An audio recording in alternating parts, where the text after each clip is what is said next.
Welcome to the Hibbing Economic Development Authority regular meeting. Today is Monday, July 14th, 2025. I'd like to call the meeting to order.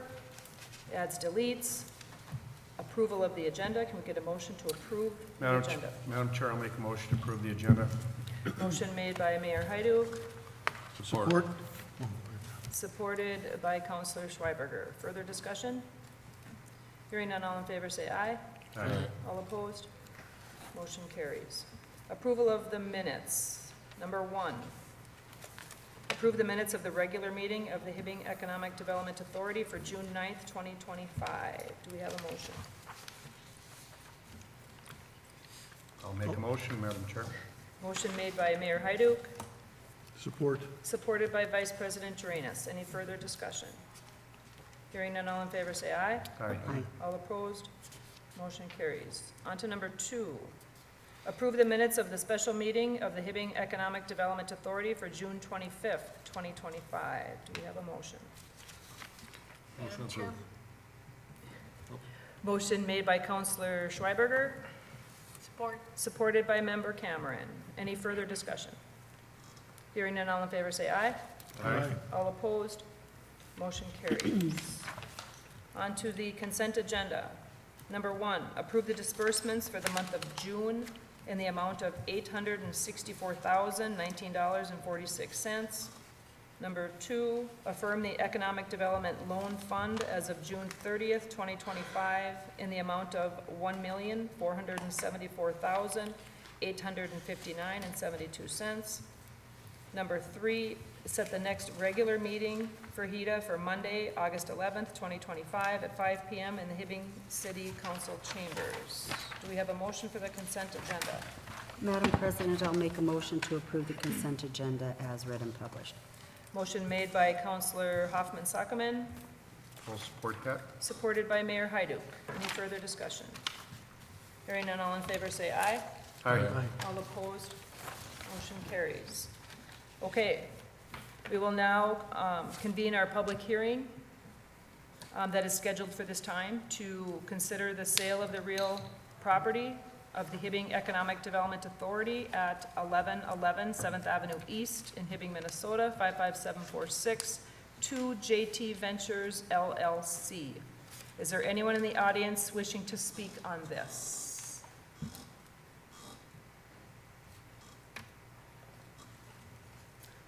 I will ask again, is there anybody in the audience that's wishing to speak on this? The third and final call. Is there anybody in the audience that wishes to speak on this? So we need a motion to close the public hearing with nobody to speak. So moved. Motion made by Member Schweiberger, Councilor Schweiberger, Support. supported by Vice President Drainus. Is there any further discussion on this? Madam President, if I may. I did not have an agenda item particularly to approve the sale of said property at this time, but Attorney Borland has told me that you can either take that up at your next meeting or make that motion after the closed session tonight, or this public hearing, I'm sorry. Correct? Did I get that right? Betsy's correct. I think under 3A, under me, is the resolution that would approve this sale, Okay. if you wanted to take it up this evening. You don't have to, but you could. Oh, yeah, there it is. I think Perfect. the proposed closing date per the purchase agreement board is the end of August, Yes. August 31st, so that's the target date, so. So, yep, perfect. Okay, no other further discussion? All in favor say aye. Aye. All opposed? Motion carries. Okay, then we can move on to the presentations.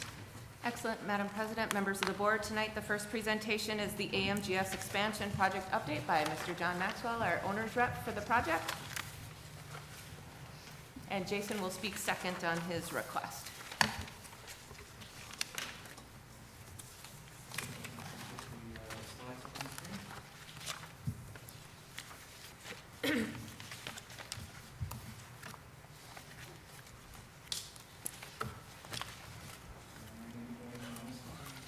No, it should be on there.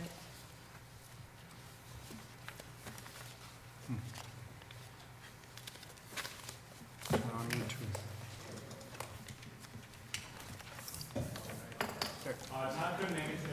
Okay. So I'm standing here as your representative to kind of give you a little bit of a progress update.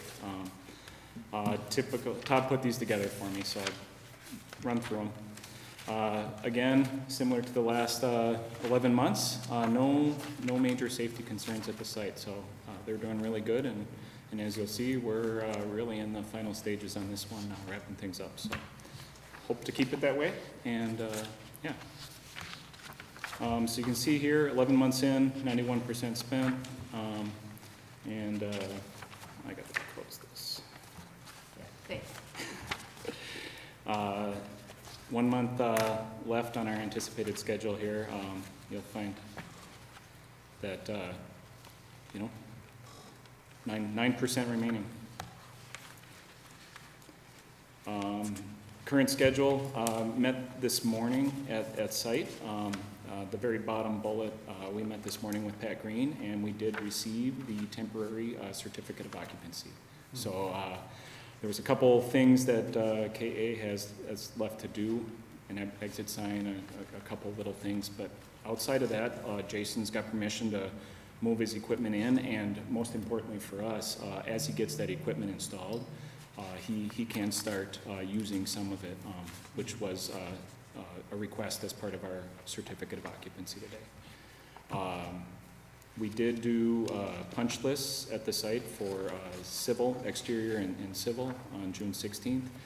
We went through the office and the main interior areas on June 26th, and so we've been providing punch lists to the contractors as they're kind of wrapping up their scopes of work.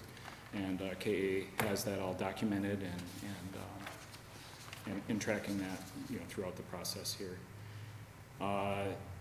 Couple main components, some of the heating, ventilation equipment, they're still putting the final touches on some of that, and then the electrical, putting the final touches on that this week. After this week, we're going to be mostly done at the site, and there's still some components of this where we hook up Jason's equipment as he's building that the contractors will be in and out doing that. Fire alarm system is tested and functional. The security system and the fire alarm is all operating on cellular right now until we get fiber hooked up in the building.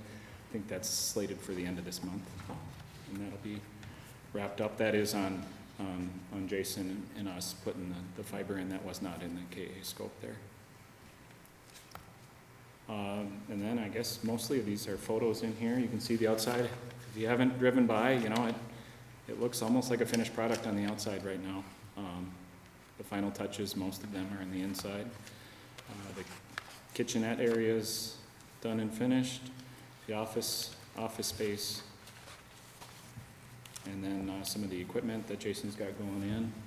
Like I said, as these pieces of equipment get built, that's when contractors are coming back, making sure they're getting hooked up the way they need.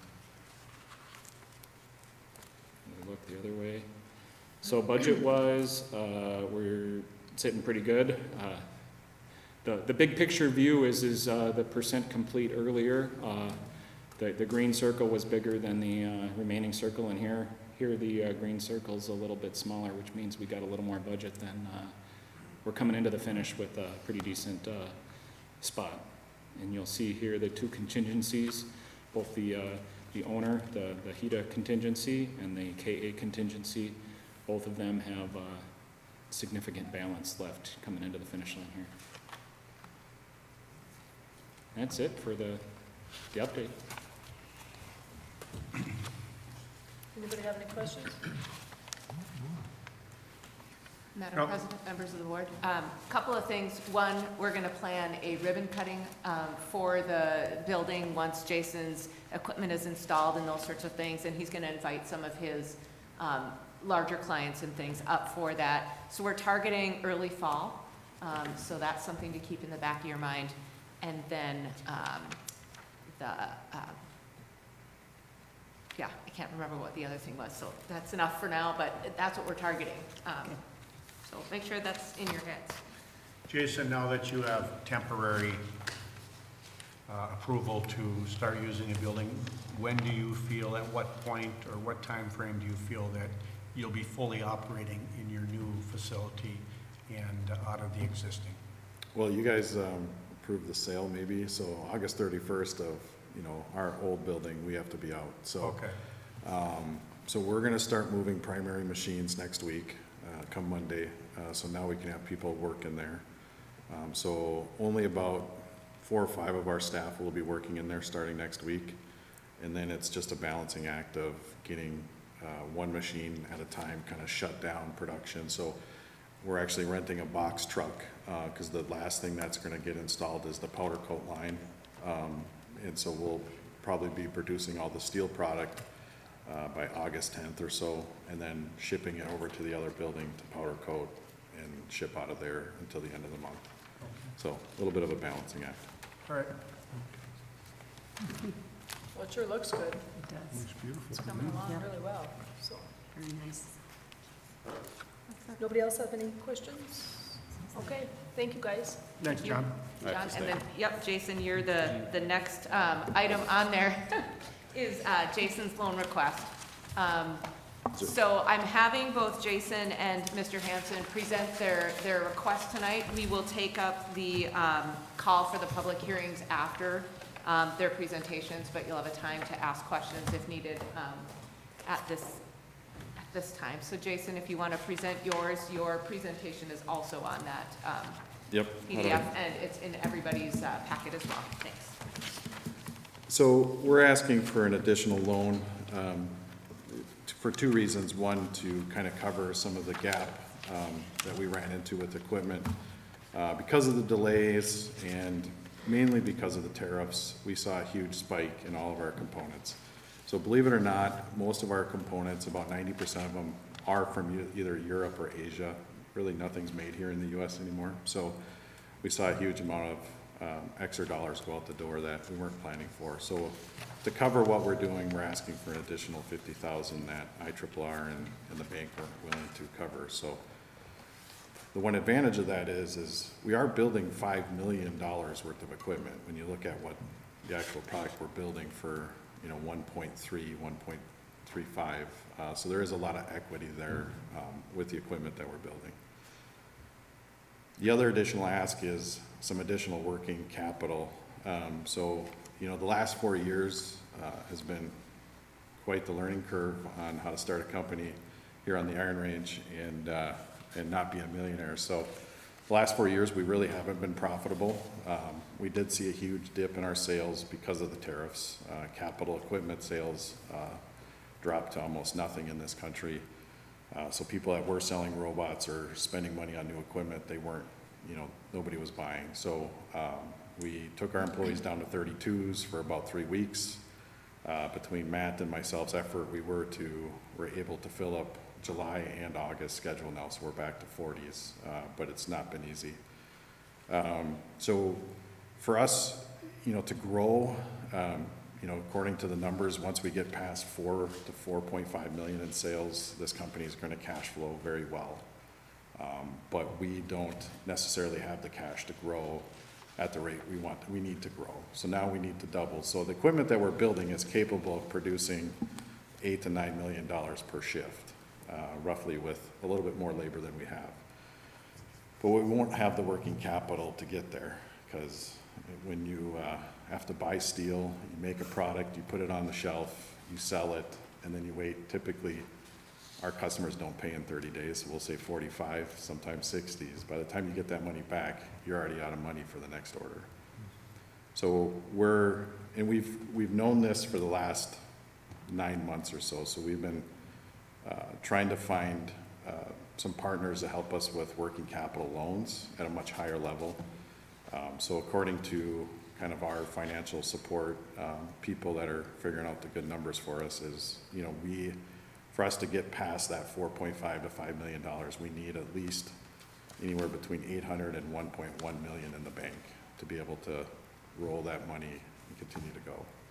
Once we get past that, the company will be very profitable business. So we have a couple different options. So the 250 really helps us kind of get through the next 3 to 4 months, right?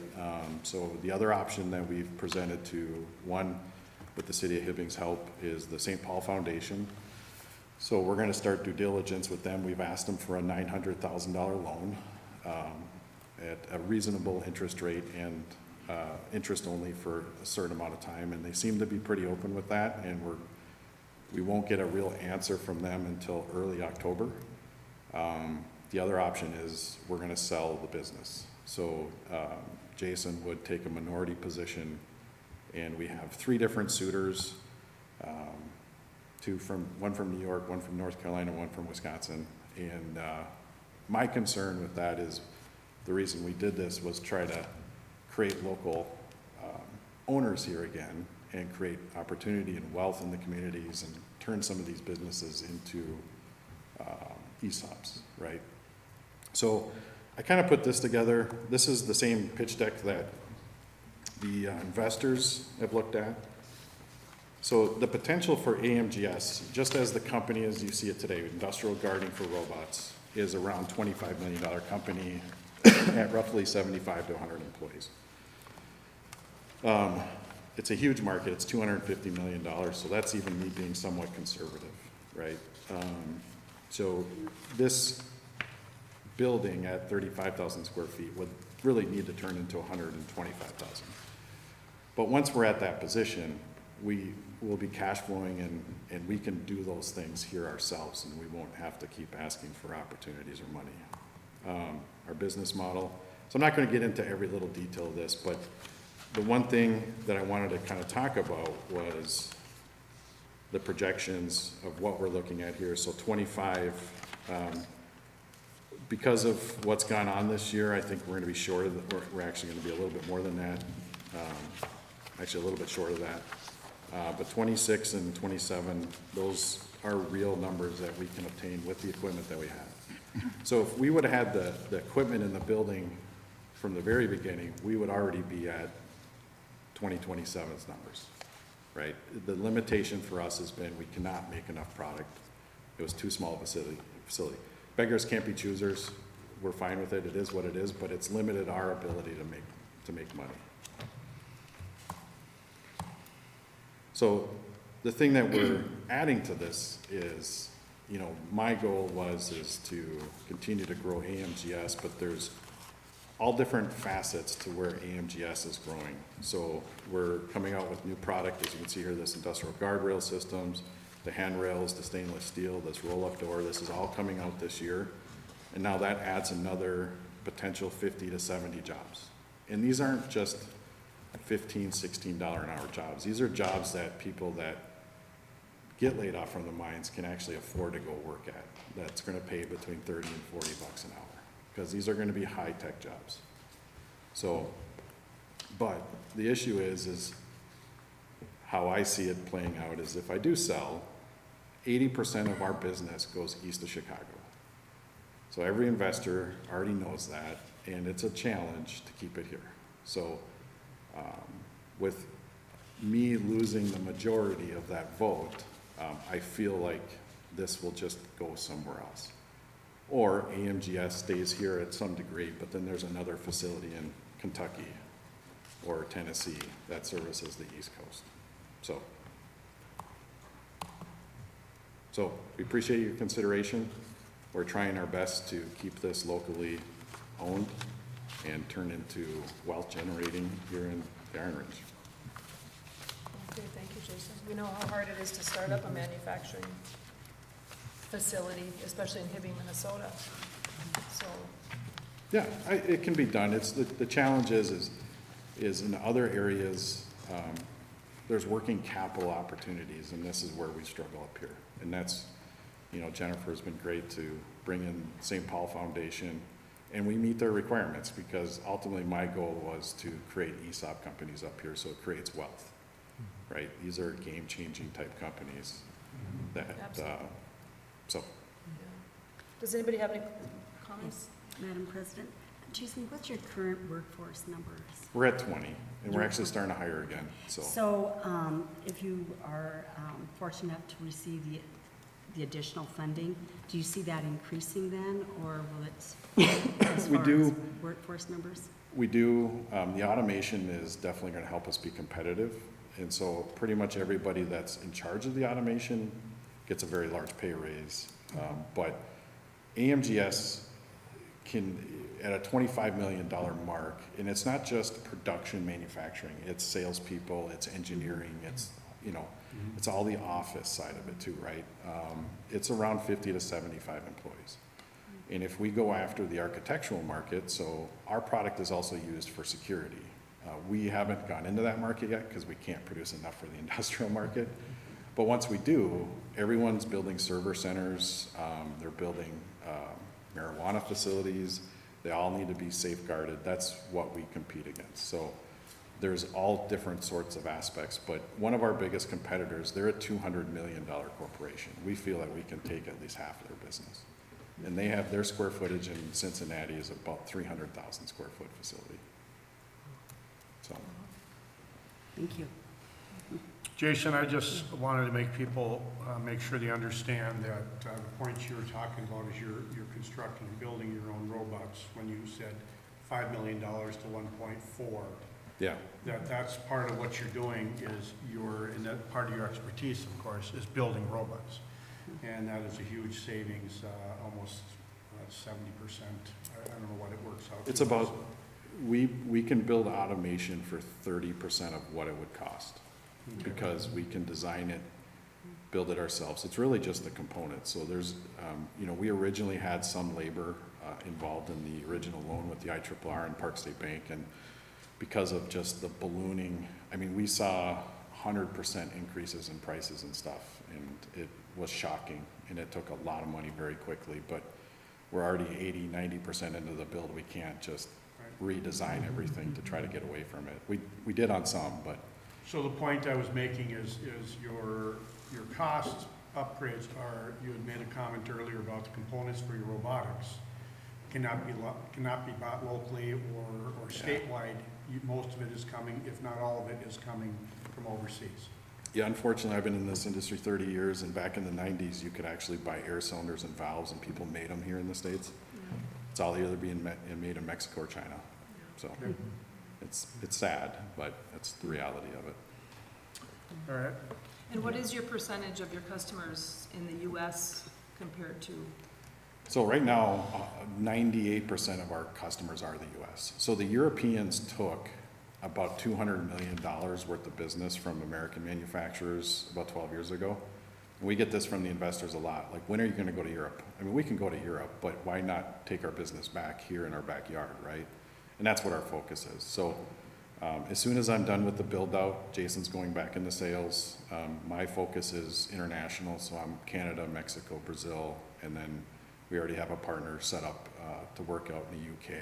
And then eventually, for us to compete in Europe, we'd have to manufacture some of it in Europe. That's just how it would be, but.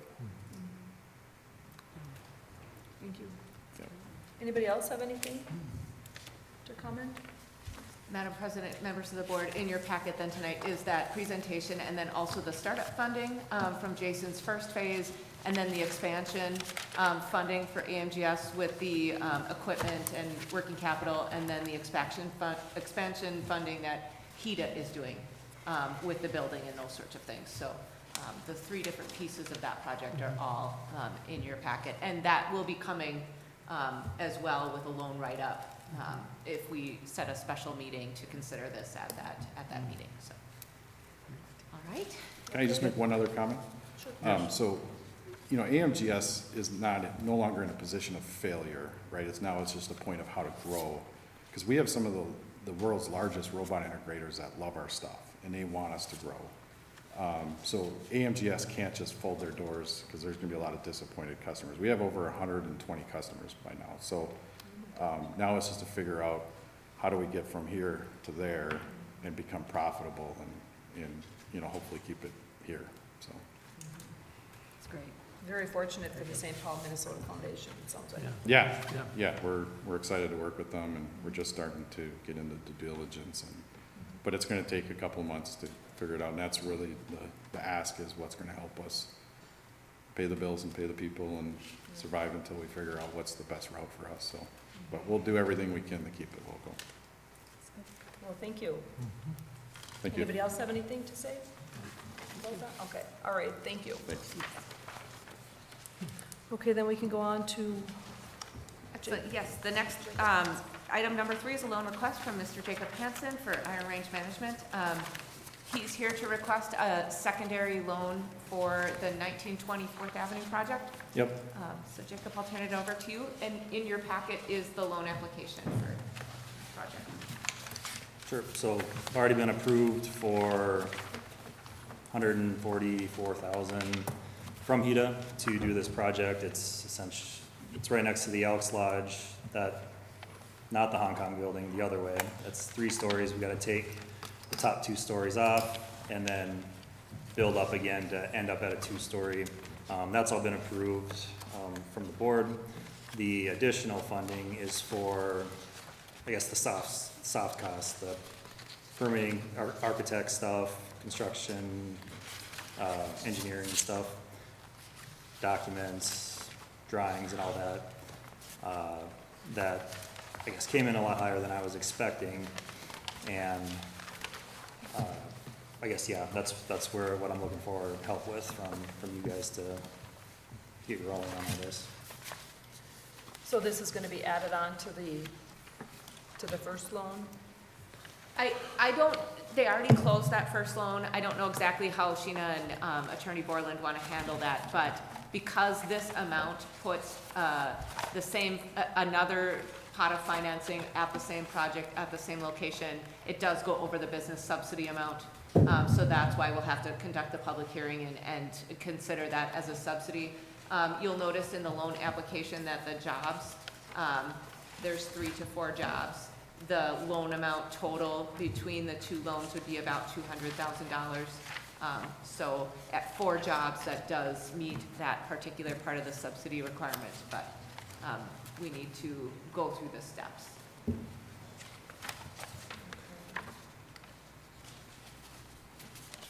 Anybody have any comments?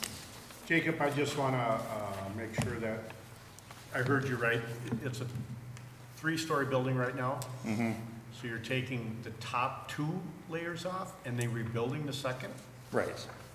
Okay, so you're going down to the main level Mm-hmm. and then adding just a second and a roof, of course, a new roof on, okay.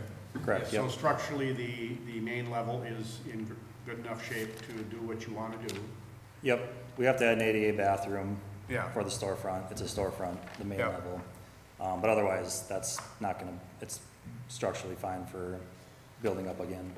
So you're looking at, when you're all done, you're still gonna have a storefront, you're looking to still have retail on that level or some type of business? Some business, yep. And how many apartments on the second level? 2 apartments. 2 apartments, okay.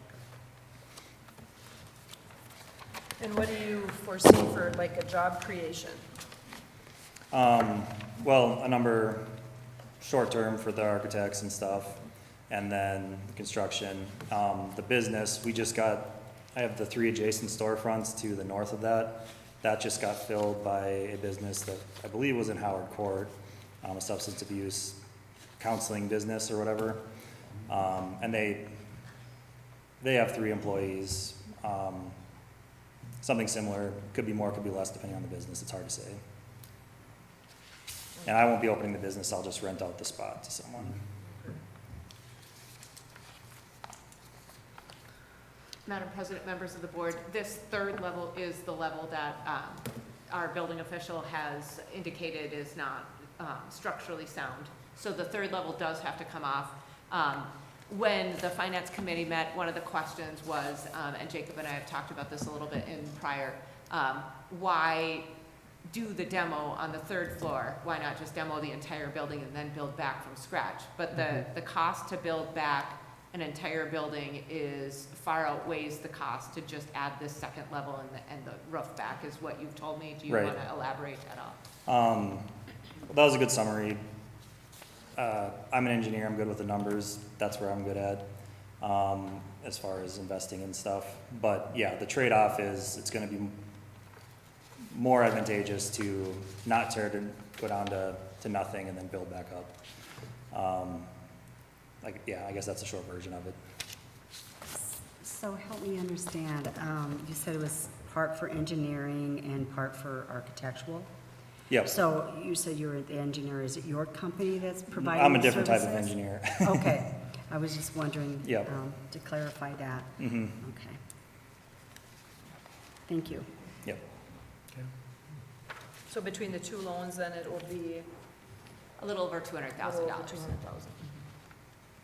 Is this revitalization loans that we're talking about? They're not deferred, no. They will be a regular revolving loan at the 3%. Because it's outside of the district for that, for deferred loans. And am I reading this correctly? The bank is First State Bank of Florida Keys? Is that what I'm reading here? Yeah, that's where I, got connected with, they're connected with a bunch of different banks, and that's the bank they kind of hooked me up with lending with. A Thank you. broker, yeah, that's what I'm thinking, the word, yeah. Okay, anybody else have any questions regarding this? Yeah, just so we're clear, so we're gonna have 2 apartments, how many bedrooms are these apartments again? Just 2 each, 2 bedrooms each, yep, and then there's gonna be a storefront down the bottom side. Right. One storefront, right, yep. The storefront, I think, is 2,000 square feet. okay. I have one other question, time frame. Jacob, what is your time frame if things move forward? Yeah, the architect has a pretty good time frame. They're actually going in this week to measure stuff to get their the CAD going, and then they'll have their stuff. They're working September, October, and then November construction, December construction, and possible to be finished in December. Possible Okay, things get pushed back. all right. Thank you. Yep. How much does the other lender hold on it, like value-wise, what's the loan to them? Sorry, which one? Or what? Florida. Florida whichever Keys. one. Yeah. Florida Florida Keys. Keys. What's the loan with that? I have other debt, I think of 240,000 is what, the total is. So you're gonna have close to half a million into it for, you're gonna have two bedroom apartments and a storefront. Right, All right, I'm just clear where we're at. mhm. Thank you. And then the list of collateral would be the 8-unit apartment in Chisholm, Yep, I think that's what I put on there. and then 2 apartments, okay. Madam President, if I may. Sure.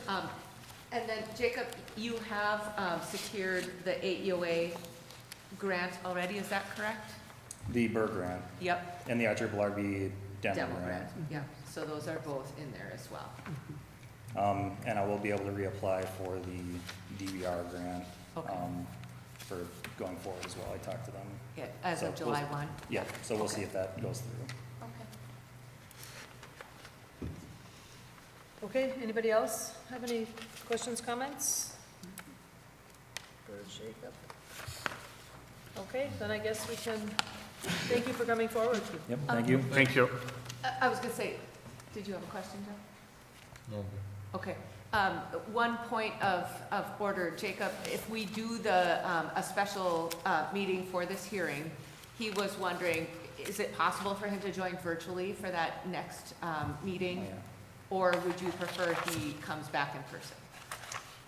I would say virtually would be fine. Yeah, I mean, we had a chance to ask questions today, so. Sure. Okay, thank you. I'm out of the city, so 3-hour drive, but no big deal if you need to meet, to ever come up, so. Anyway, thank you. Okay, Jacob, thank Jacob. you. Appreciate it. Okay. All right, and then item number 4 on my presentations tonight is the 400 block redevelopment project Kilbourne Group and City Hall Commons. Anthony Larson is here tonight to have that conversation. Thanks, Anthony. Hi, Anthony. Hello. Well, good evening. I appreciate the opportunity to present for the Kilburn Group and City Hall Commons tonight to all of you folks. Unfortunately, Bill had a prior engagement, so I'm kind of got to do this one man here. He's on another meeting in a different state, so. So essentially, they presented a couple months ago the project, and I'd like to just do kind of a brief summary of what that project was, and then try to answer all the questions to the best of my ability and to my knowledge on the project. So essentially what we're looking to do on the 400 block is we would like to take and build an 89 condo or co-op unit that's targeted for senior living. Each unit's gonna be approximately 1,000 to 1,400 square feet. And there's quite a few amenities that the building's gonna have contained inside of it that are exclusive for the residents. There's gonna be a workshop, there's gonna be a fitness room, there's gonna be a very nice social gathering room for when people come in out of town to visit with their family and friends, they can book that room. And then also, one of the biggest advantages that we feel to our project is we have slotted in about 7,000 square foot of a green exterior space that's exclusive just for the building. That'll be pet friendly, they can walk out there, they can exercise out there, but also be exclusive to that building. Some of the financial benefits that we see for this project for Hibbing is, well, it really goes deeper to what we feel that what we need to do is to help build this community. And what we feel about building this community is that in order to get people into this community, they have to have a stake in Hibbing. So we're looking at a co-op, they'll have ownership of the building themselves.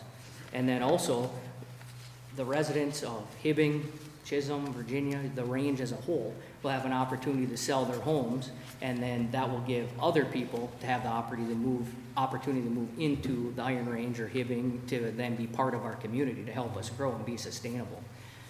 There's a lot of opportunities for other businesses coming to town and other areas that we are gonna need housing. And how this all really kicked off is when you guys did a study in October of 2023, from that study, there was a great need for senior housing and market rate living specifically in Hibbing. And so what I did was I reached out to a few other business people in town and said, hey, I think this is a great opportunity. I think we should look at where we could do a co-op situation to build our community in town. And they also thought it was a great idea. So after reaching out to the Kilbourne Group, because once again, local business guys can't do this themselves. The Kilbourne Group is phenomenal. I mean, they've, for the last decade, been rebuilding downtown Fargo to really give them a thriving downtown area where they had a lot of expansion there. So to think out of the box and say, hey, we really need a downtown area, they were very ahead of the curve on that. So part of the other thing that we're looking at would be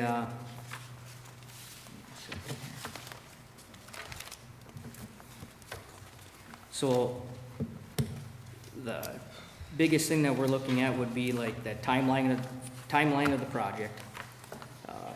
We haven't changed the timeline of the project from our presentation. We're still looking at about 18 months on the pre-development phase, and then we're looking at about 20 months of construction phase. That would be wrapping up in approximately 2028. So I mean, at this point, I guess I'd like to just kind of open it up to questions. We've seen the presentation before, so I'd just like to hit the bullet points with you guys. Madam President? So in your first presentation, I believe it was, you've increased the number of units up to 89 now, so that's 11 more. What warranted that? Well, so part of it was our group making sure that it was a feasible project for the overall development of the project. We needed to hit a certain price point to make sure that it would be a sustainable mixed-use building, essentially. Okay. And then it has 178 stalls are needed? 178. For your parking concerns? Let me touch base on the parking. So what's great about the co-op is we're gonna have 108 parking spots that will be underground and then street level parking. What we're concerned is, we've talked to multiple other businesses about the 12,000 square foot commercial space to help move into the area to service the building and then the surrounding community. And we've got a lot of positive feedback on people that said, boy, in that area with this situation, we would love to come in there. And that's what we're anticipating, is there'll be other retail spots that'll be able to benefit, and that'll be for the customers of the retail. Okay. Because I think I read in your presentation of that 108, that was going to be for residents as well as retail employees? Correct, yeah, so the parking in the building, we're actually at 120%. So every resident will have for sure a guaranteed parking spot, and then depending on how we structure the rental side for, we're anticipating anywhere from 3 to 8 actual businesses moving into the spot. They'll also have employees, so there's 19 spots that will be able to accommodate that they won't have to park on the street. Madam President, if I may. Betsy. Member Hoffman-Sockman, what you're addressing is our zoning requirement does require 2 slots per residential dwelling unit. Therefore, with 89 units now instead of 78, 178 parking stalls will be required for the development unless they request a waiver. So that is our zoning requirement. I talked to Pat Green about that, just to double check, that it was accommodated in here, and it's not right now, so. Okay, thank you, thank you. Yep. And we are undertaking that parking and traffic study in Right. this particular area because of a need for development on that block. Okay, thank you. Madam Chair, so Betsy, just to add to that, when you say 178, you're not talking about underground, you mean, you have 108, I think you said, are going underground. Well, or- it'll be a combination underground and then Main Street on Okay. the alley side, All yes. right. So the remainder, we basically need additional parking spots within the vicinity of this facility Correct. to get you, so an additional 70 spots. Correct. Is what you're talking about. Correct, unless they apply for a conditional use permit or some Yeah. kind of a waiver with our planning and zoning commission. Okay.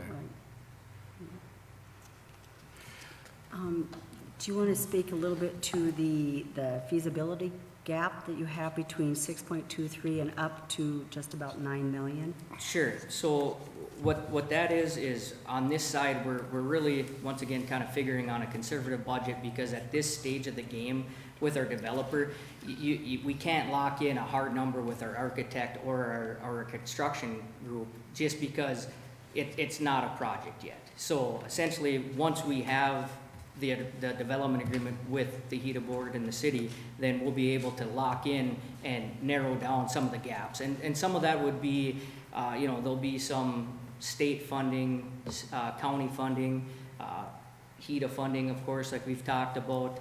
And then also, we're looking at possible conditional use permits for the facade of the building.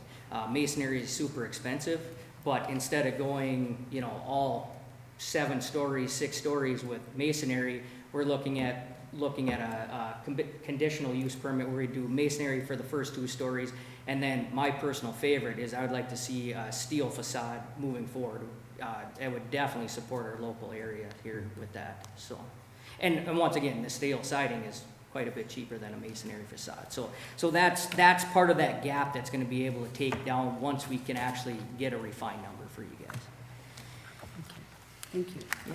Madam Chair, Anthony, a question on when you have retail, if this is a co-op, meaning they'll own parts of the building, they will physically own their portion of Correct. the building. But then you have retail at the main level. Yes. Where's the ownership? So, like you stated, all the co-op, all the units, all the housing will be owned by the people living in the building. Right. The ownership for the commercial rental will be through City Hall Commons, a commercial real estate company that I'm part of right here in Hibbing, Minnesota. Okay, everything, I would assume as you set up, a building's gonna be based, or a 2 or 3 bedroom, whatever you decide, 1, 2, 3. Correct. It's gonna have a set cost. How are you mixing in the retail for, their square footage? and Correct, cost? so how I understand it, and I know Bill could explain it way better than myself, but how I understand it is we take care of all of the commercial build-outs, because the structure as a whole, you can't do the 89 units without the foundation, the parking and everything. So that first part is taken care of, the residents are part of that, and then our build-outs for all the commercial space is done by us. Okay, so that part is owned by the owners? City Hall Commons. the City Hall Commons. Yes. Right, and to piggyback on that, Mayor, I think it's important that our taxpayers realize City Hall Commons has nothing to do with the city of, Oh, with City of correct, Hibbing yes, yep, whatsoever. no, it's Just an to clarify independent that, commercial so that we rental don't have property, yeah. that. And then who makes up City Hall Commons? Who are the owners of that? Right now, the owners is myself, Jim McGallis and John McGallis, both Okay. also business people in town. Okay, thank you for clarifying that. Yep. Another question, co-op versus just market rate apartments. Sure. Just explain why you decided to go that direction versus, again, an apartment complex. Definitely. So, going back to my original statement, like we were talking about when we looked at the market study, we're really trying to build Hibbing as a community. And our heart and soul is just believing that to build a community, you have to own the community. And so all the business owners, all the residents are gonna work together to make sure that we have a thriving community in Hibbing. And the potential's here. I mean, we know we're a great community here. We got great people, good business people, and we do hard work here. And we're just looking to come together as a group to make sure that we can accommodate off of the housing study that, hey, we could actually get other people to move into the area and then try and hit both those bullet points at one time.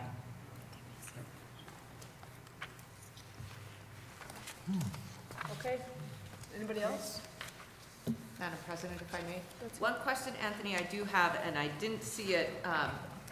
So in the financial feasibility, it does say that market study, the potential gap is between 70,000 and 100,000 per unit, and then right underneath that is tax abatement is also required for 20 to 25 years to keep the monthly payments low. Is that going to be in addition to, because I base the financial gap off of the 70 to 100,000 of financial assistance needed to close the gap, but then will they also ask for tax abatement for all of the owners of the co-op in addition to this?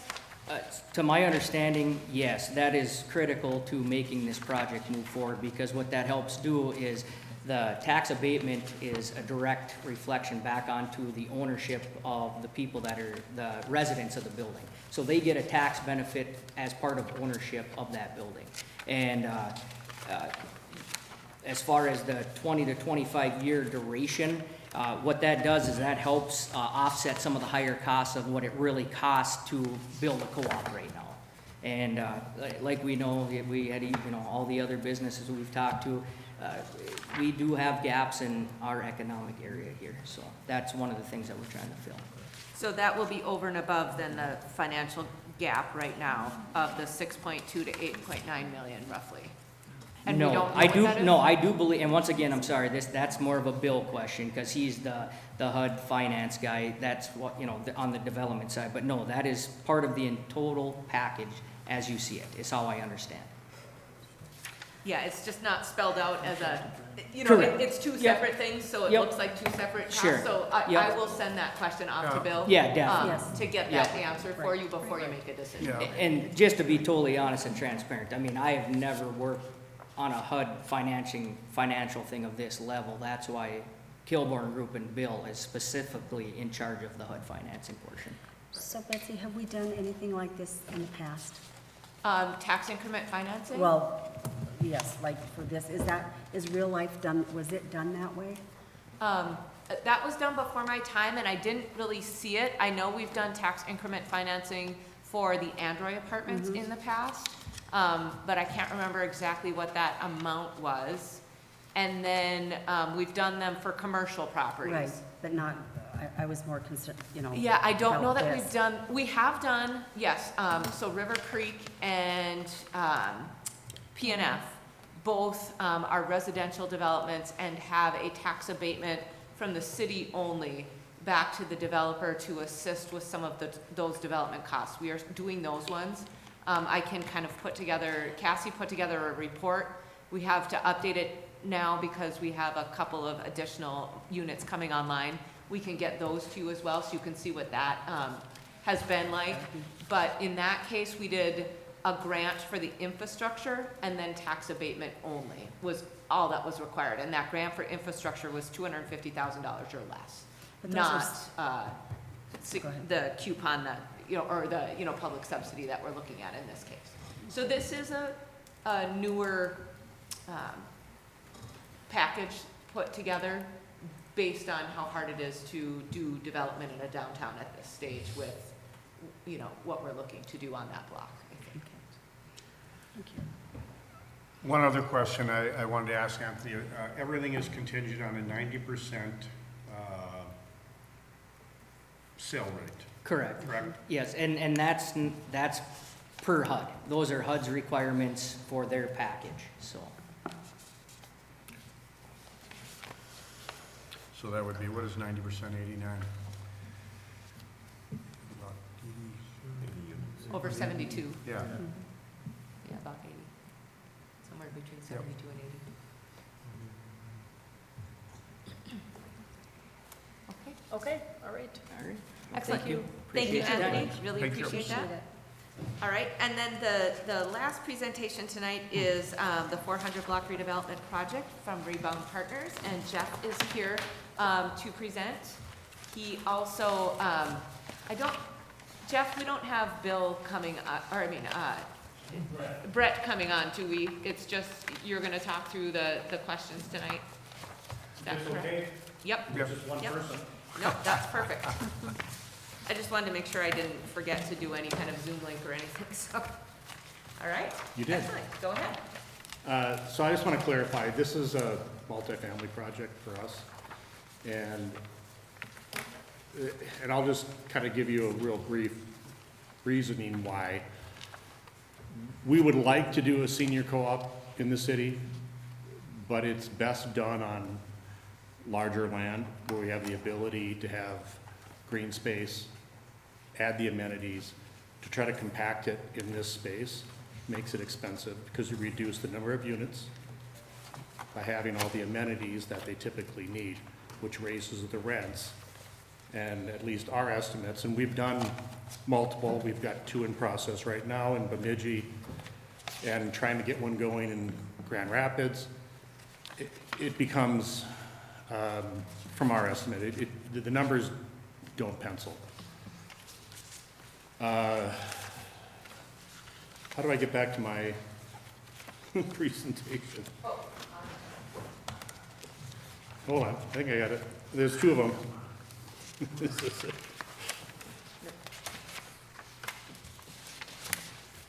Here. There you go. Take over. You got it. You sure? All right, so how do I fast forward here to the next? I don't see an arrow. Sorry, I'm learning. Oh, that one.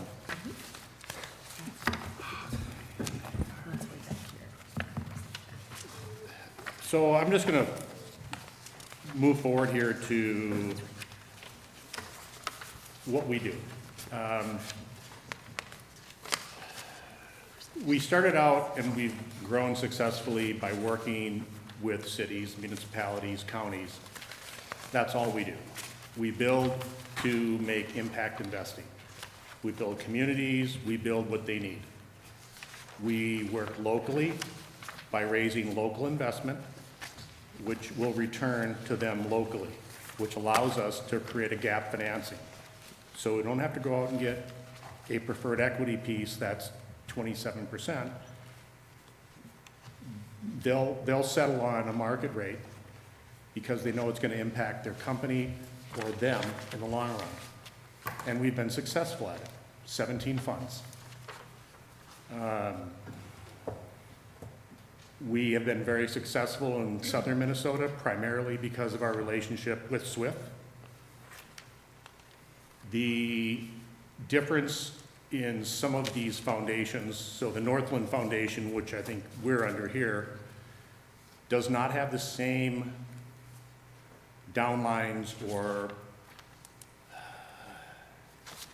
ability to do the building benefits as SWIFT has been doing.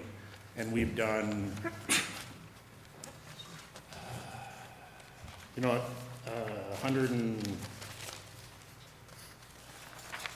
115 projects plus, and I'm trying to create that up here.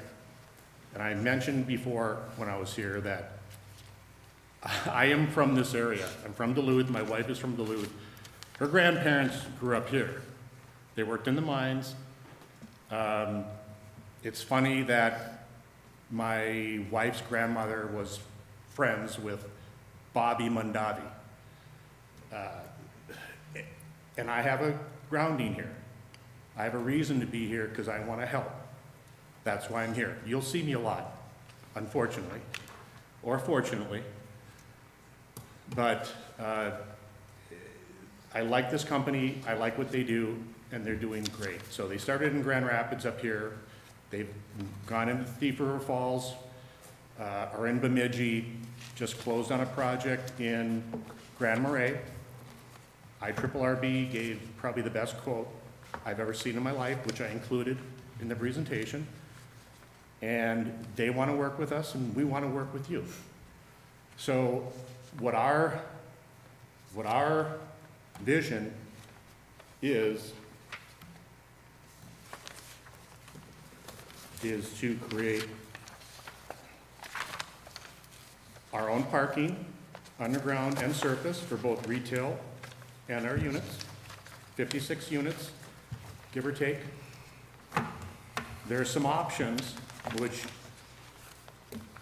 depends upon the parking study, but as I looked at it, it made a lot of sense to merge your parking lot and our parking lot together and make a public-private type relationship. And we can go, I didn't want to go more than a story high because I don't want to obstruct the views from the city hall looking out to the south. But I also wanted to create some type of an entrance off the parking ramp into City Hall. And, you know, the library's across the street. It would allow parking for the library, allow for additional parking for retail up and down the street. And it would satisfy our parking, both retail and apartment.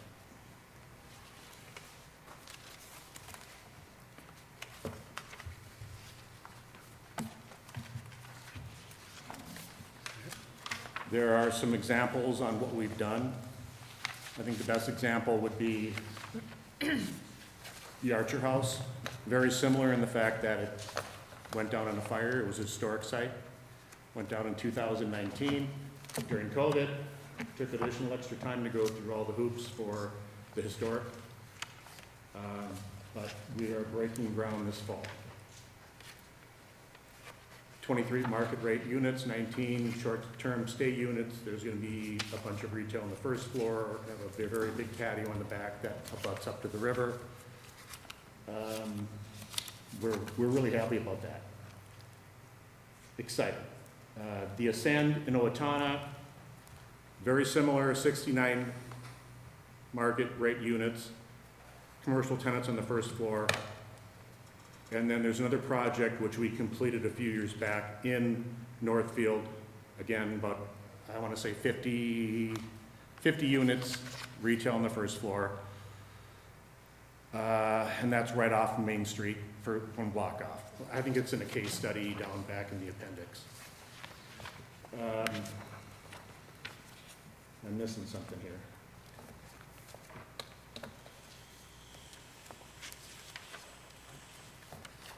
I think if you just keep walking through the presentation, that'll be, No, I had something in my head. Okay. Oh, so the architecture, and I apologize, so we're working with Seth. We try to work with local partners in everything we do.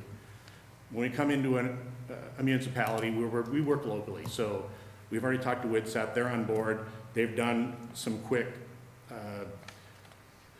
renderings. I wasn't happy with them because I wanted to be a little more historical looking. My thought was to even add something that's similar to both the city hall and what the Android has. And there's kind of a peak on the Android, just to give some reflection and kind of make it similar down the block. But that's, you know, our first presentation. That's our first look. It was done in, believe it or not, about 7 days.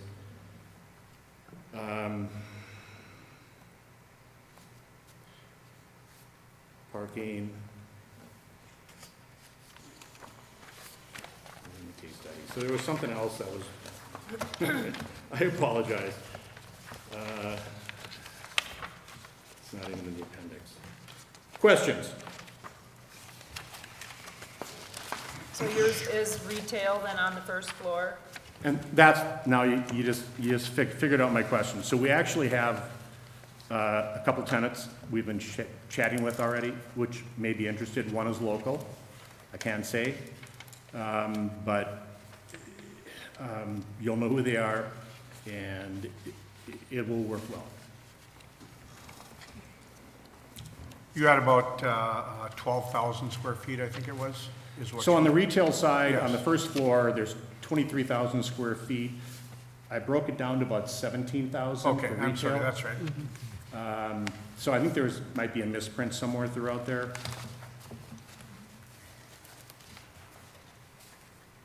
Nope, it's accurate. I just found it. Well, I think it says 23 somewhere else, It so does. you saw it.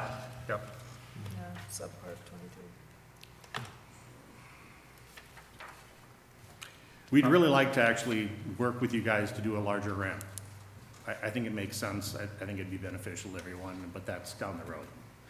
We have to wait for the parking study to be completed, but I know it's in the works, and I think that based on the location of everything and what we've seen from traffic and the people I know, that this is the main corridor, this is it, this is Grand Central Station, so this is where the ramp needs to be.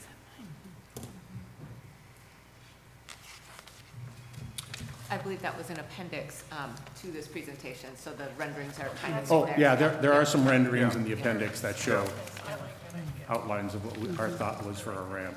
Right, so I had in here that the four-story building, 110 parking stalls, you know, the 70 below ground, 40 on ground, and 112 stalls are needed with 56 units at this time based on our zoning, right? So very close in that, but yes, then there was the appendix with additional parking considerations, which will come along once the parking study is complete as well. The secondary parking estimates are really conservative.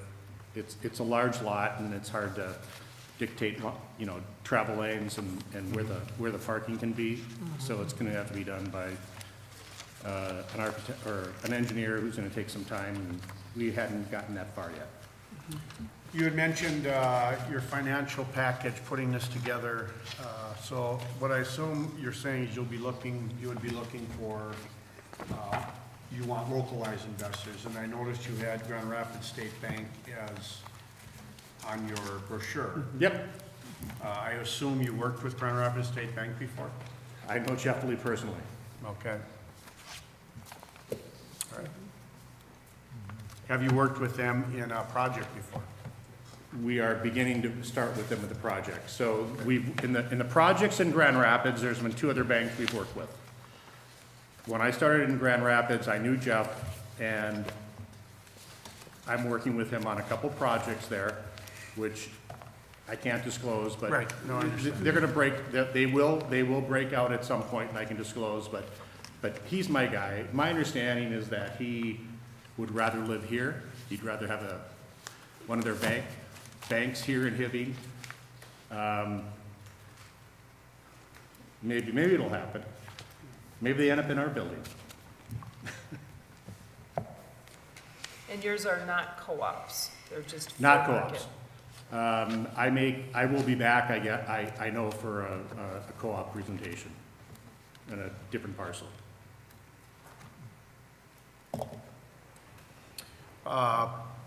So what we're talking then is market rate, 56 market rate apartments. Market rate workforce, so it's focused on housing for, you know, both. I mean, if you look at the definition of workforce, it's for Yeah. anyone up through. Yep.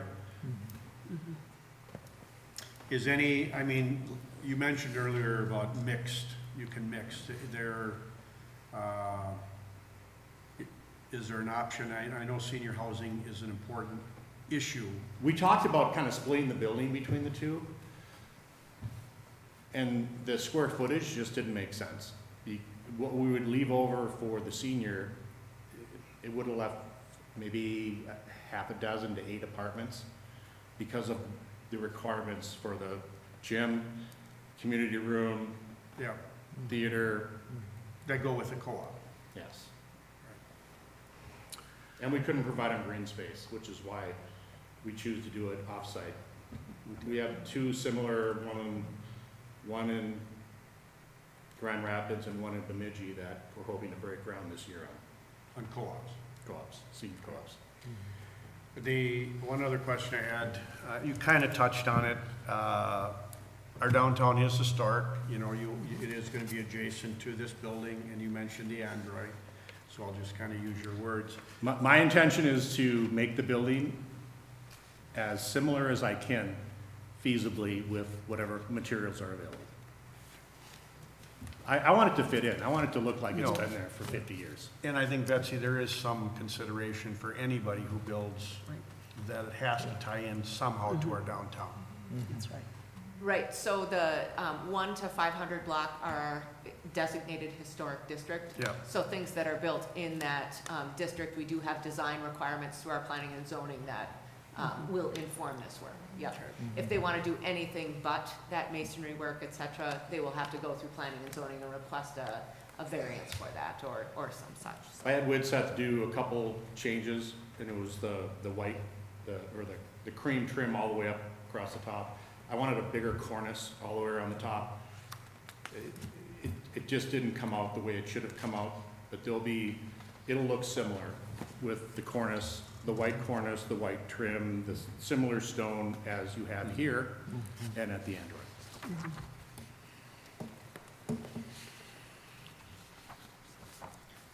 Okay, I got one other question. Just to tie in, so it's a similar question, is what is your occupancy, just so it's verbally said, what % of occupancy or rentals will you need to secure before you can move forward? We'd like to have 50%, and I'll go a step further on the co-op side. The conversion rate, from what we've discovered in both Grand Rapids and Bemidji, is about 17%. So I know you have a wait list of 90, but it's people who have put their name on there, but when their name comes up, they may not jump. So it's 17% conversion. And that's what we're getting. We've had money down, but the money doesn't go hard where we're at right now. So we've lost all those reservations. Okay. I have no more questions. okay. Everybody else? No other questions? Okay, thank you. Thank you for coming forward. Yep. You can reach out to me at any time with any additional questions. Thank you. Thank you. Okay, all right, thank you. Thank you, Want me to Jeff. close this, or? Yep, you can close it. Excellent, thank you. Very good. Okay, now we can move on to the. Sorry to interrupt. I misspoke earlier on something, and I can address it now since I'm here, if that's all right, or I can email it out. Yeah. Sure. On your point, the debt for the project over there, $500,000 for 2 apartments, didn't compute, and I think I got a little flustered up here. But the first lender is $240,000, but only $69,000 of that is associated with this building, so it's the adjacent building that's connected to it, redoing the roof. The rest of the debt's associated with that. So the total debt on the building, if we're approved, will be about $270,000. And so that's how it computes. That sounds better. Yeah, debt without it. All right. Yeah, so I guess that's all I wanted. I mean, I could ask some more questions, but I wanted to correct that before Well, taking thank you off. for the clarification. Yeah. Yeah, thank you. Appreciate it, Jacob. Yep, thanks. As long as Jacob's up there, I got one other question for him. You're between, you just built the new Elks Club, Correct, yep, and then there's a open lot, and then Yep. now you're working on the building to the north. correct, yep. What is your intentions with the lot between the two buildings? It's available for the Elks Lodge. I think they're gonna use it for outdoor seating to help with any capacity and overflow, and Okay. then just be outdoors in the summer and stuff.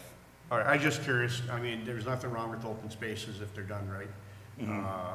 But Yep, it and needs a little work right That way now. people will understand the connection of where you're working now on the north and the New Elks Club that you worked on. Mhm. So they could have a better understanding of that. Sure, yeah, no, thank you. All right, thank you. All right, thank you. Okay, Betsy, we can move on to committee reports. Excellent. Madam President, members of the board, my first request tonight is to approve Resolution 250705, calling for a public hearing on the application of Advanced Machine Guarding Solution Corporation for a business subsidy from the Hibbing Economic Development Authority in the amount of $300,000. Okay, and we have heard the explanation earlier, so do we have a motion for this tonight? Madam President, I'll make a motion to approve. I'll support. Motion made by Councilor Hoffman Sockman and supported by Mayor Hyduk. Is there any further discussion? Hearing none, all in favor say aye. Aye. All opposed? Motion carries. B. Item B is a request to approve Resolution 250706, calling for a public hearing on the application of Iron Range Management LLC for a business subsidy from the Hibbing Economic Development Authority. I believe the amount is $58,960. Thank you, Celia. Madam Chair, I'll make a motion. Okay, we have a motion made by Mayor Hyduk, Support. supported by Member Cameron. Any further discussion? Hearing none, all in favor say aye. Aye. All opposed? Motion carries. Item C is just an update. John Carpenter called me on Friday at 4 p.m. and said he would like to withdraw his Heda application. At this time, he did not want to request a business subsidy in the amount of $250,000 due to the number of jobs that he was creating with his building. I did remind him that the requirement is still to build before the end of 2025, and he assured me he was continuing to do that and had looked for other funding. Apparently, he was able to find a bank to finance the whole deal instead of only a portion of it. Okay, So I wanted to give an update on that since we held the public hearing and things. thank you. Item D is a request to set a special HEDA meeting to hold the public hearings for AMGS and Iron Range Management, and also make the decision on the developer if you so choose at that time. And I believe the earliest we could hold the meeting would be July 29th, but I do believe Councilor Hoffman Sockman is traveling on that date. So having a quorum, we would want to try and hold it from July 30th on. I do, Sorry, yes. and Madam President, I talked to Betsy about this, and she agrees. For a financial award by the board requires a 2/3, so it's not just any quorum. You need at least 5 of you, not 4. Okay. So you should just weigh that in trying to come up with a date. If any of you know you may not be available, so that Betsy can tally the number as to how many she's going to need to be here. Are we allowed to call in or have a Zoom, attend by Zoom meeting? You can do it by Zoom, however, you still need to be seen and be able to be seen. You don't have to be in a public place anymore, but it has to be noted in the notice of the hearing that it's fact, that someone could be attending by remote technology. But all of the board members need to be able to see you, as well as the public needs to be able to see you, and you need to be able to see the board. Okay. So if you're doing it remotely like that, if you can't come up with that technology wherever you are, if it was you, then you couldn't attend. Otherwise, yes, you can, but we need to notice that you're going to, somebody's going to attend in that stead.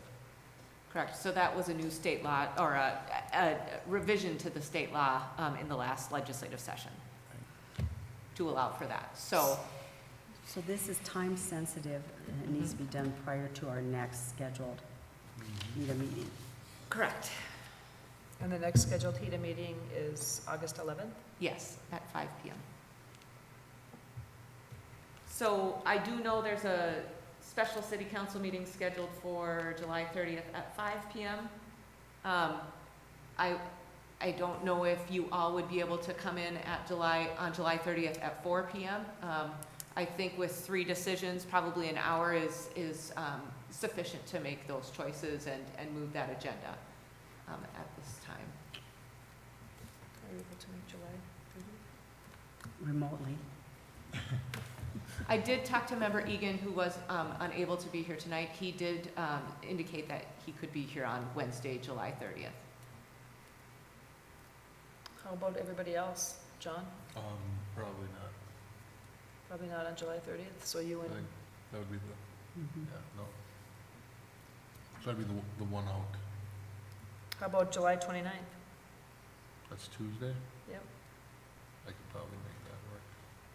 It's a little more likely than the 30th. And when, So could we do it maybe next week? What is it going to be about Probably. AMGS? We have to wait No? 10 days. 10 to wait days. 10 days? We have to Okay. publish for, Yeah. and that's the fall down. That's why we have to get that resolution that the two that Betsy prepared executed and then published in 10 days after the publication date. That's why they're picking those target dates at the end of the month. Well, we can figure it out at a different date, right?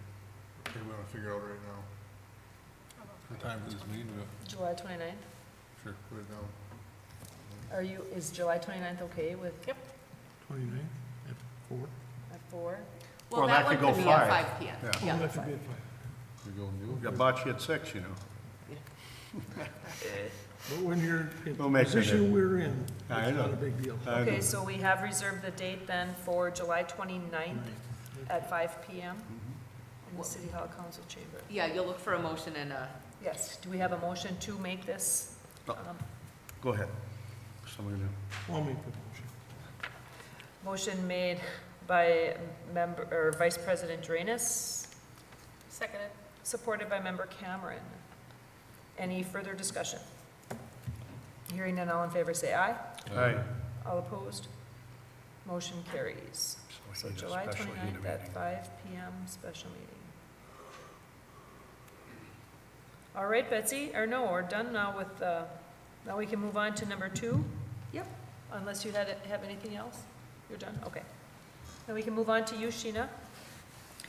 Good For the evening, Heda Madam loan Chair, report. members of the board. I have handed out an updated City of Hibbing Heda loan balance schedule for you this evening. I have a few updates for you tonight. The first one is I wanted just to state that after we had moved the $100,000 of Boomtown Brewery's loan to the deferred loan program, the remaining economic development loan has been paid off now, so they are paid off on that loan. With Moxie, I know Andy's office is still working on the paperwork for that loan. That's in default. Advanced Machine Guarding Solutions, at our last board meeting, we have approved moving them to interest only, so for the July draft, they were an interest-only payment. Arrowhead Motorcycle, that's another one that we're still working on getting the paperwork served to her for her default on the loan. Iron Range Management, he did make his first draw on his $144,000 loan of $25,341.91. Howard Court Properties, he came in today, Jim Bagalis was in this morning, and he signed the paperwork for his loan document, so they're moving forward on their roof on the Howard Court. And then for Mike's Pub, after the last meeting as well, I had spoken to that her deferred loan had come up on the 1-year anniversary, and that the utilities were in default. So I did hand out a letter. I did speak with Ms. Clemens this morning. She wrote up this letter for me today to hand out to the board. She has been having significant issues with the building that she's encountered in the last year or so. She's had issues with a gas leak that was found. They couldn't find why her gas readings were so high. When they went in to go fix the plumbing, they did find the gas issue and correct that now. In addition to that, the wall has been repaired, so she's now doesn't have as extensive utilities with air conditioning leaking out in the summer months and then heat leaking out in the winter months. So she's been trying to catch up the utilities. She said she's committed to paying $1,000 per week to try to catch that up. Her bills are currently up between about $2,500 to $2,800 per month. So if she's making $1,000 per week, that'd be about $4,000 per month. So she would eventually start to catch up if she keeps up with that. Her current arrears are about $8,500. So she said she's still working towards that, but with all the issues with the building and how high some of her month's bills were, and she said the public utilities was not they did not credit any of those balances with any of those issues that she was having with the gas leaks and things. So she's trying to catch up the bill, so she wanted to just ask the board and write this letter about allowing her to keep her deferred loan status at this time as she continues to catch up the balance. So, Well, it's a great effort by her, especially with all the adjustments she made on her building. right. There was no credits? She said she did not get any credits for the overage of the gas from the public utilities. So she's been trying to just pay off some of those past due balances. So that's on that one. And then, other than that, the rest of the schedule is in good standing. And then for the balances that we have there at the bottom, the Economic Development Loan Fund is sitting at about $1,032,000 to lend. And then our storefront renovation fund is sitting at about $213,000 to lend. And then the deferred loan program still has about $87,000 to lend. So that's all I have for that. And then it's the board, I guess, if I just continue to give updates on her deferred loan and that she's catching up that balance as we meet monthly, is that okay to continue on with the? Yes, Okay. definitely appreciate it. Thank you. Sounds good. Does anyone have any other questions on the schedule? Nice work. Yes, thank you, Sheena, for that. Madam President, maybe with regard to 2B on the agenda, I take that one.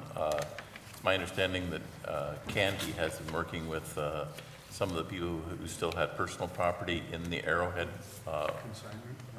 building on consignment, and I think some of them were supposed to be in today to get their items removed. Once those items we know are, all the consigned ones are out, I was preparing to send a letter then to the last known address for the owner to say that we're going to give you the requisite notice that we're going to dispose of them after so many days per the statute. And that was my plan once I can confirm with Candy that in fact all the consignment items are out of there.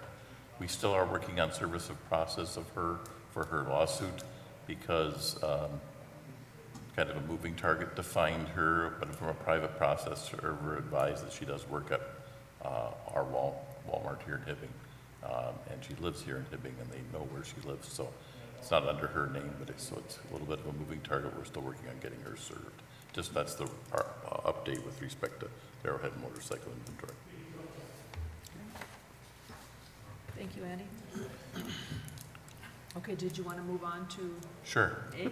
Madam President, and actually this resolution came to you when we called for the public hearing last month, but there was a resolution in that packet that for authorizing the sale of 1111 7th Avenue East to JT Ventures LLC. So that's on for your consideration this evening.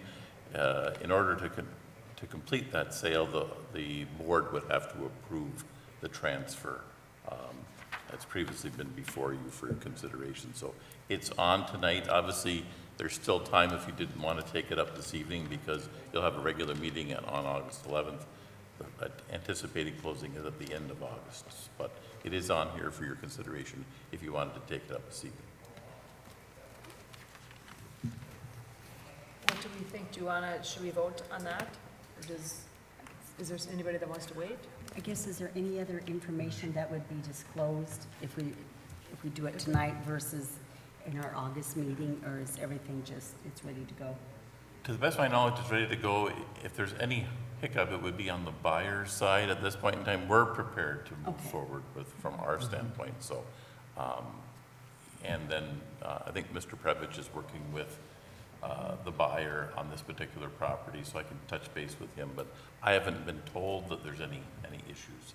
I think Betsy's talked to them with respect to that building and some concerns they raised earlier in the year, which Betsy was able to quell and take care of and satisfy them apparently. So as far as I know, things are ready to move forward.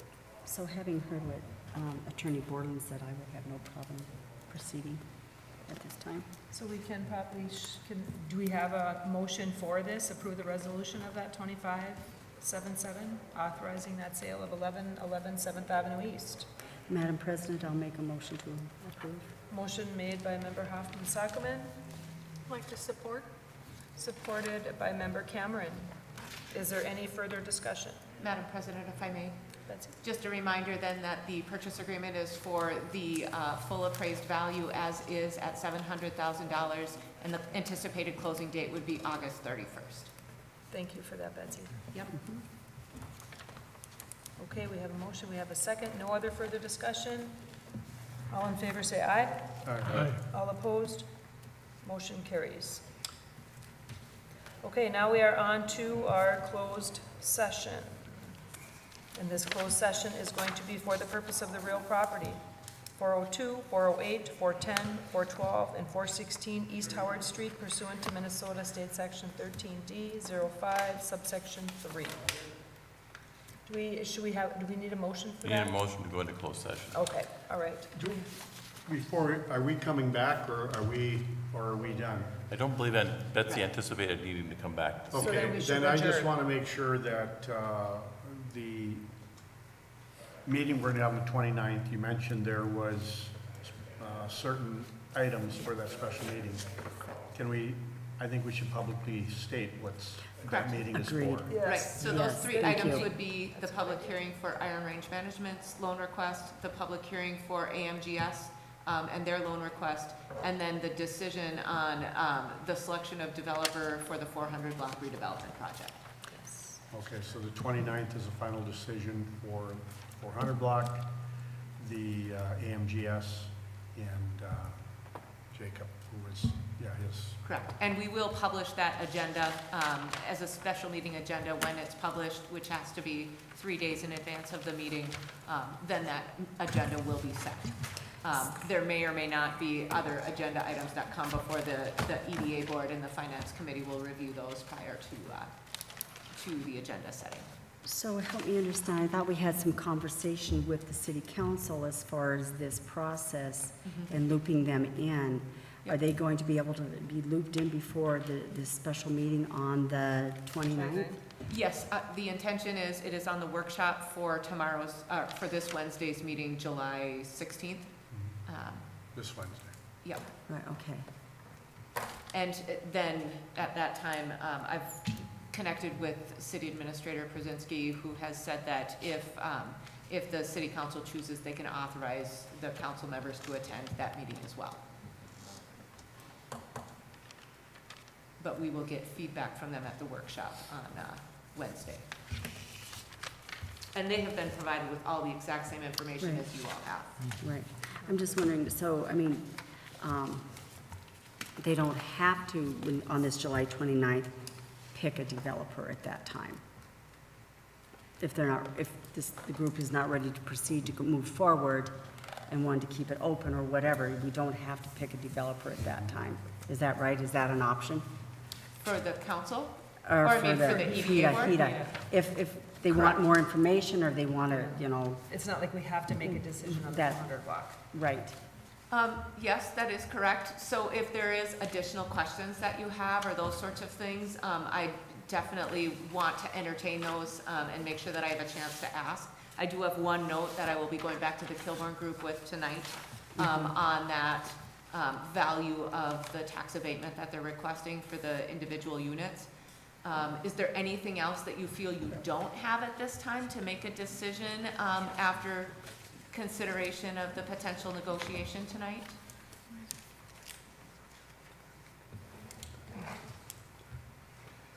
No, Madam Chair, if I can speak. I think we have to make a decision. It was nice having a second presentation tonight from both groups, and I agree if there's any other questions, I feel if there's any other questions, they should be directed to you so that we have the answer prior to our next meeting. But, we could keep doing that there's another question. I think it's time to make a decision. And that's just my feeling, and I'm not speaking for the group, just for myself.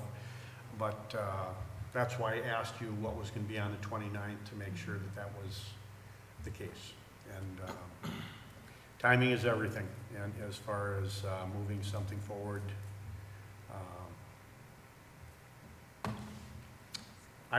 Personally, I don't feel we need to beat it up any more than what we have as far as the questions, but I agree. If you need any questions asked by everybody, just send them Betsy, and she should be the one reaching out, so we have consistent messaging, and then you would respond to everybody.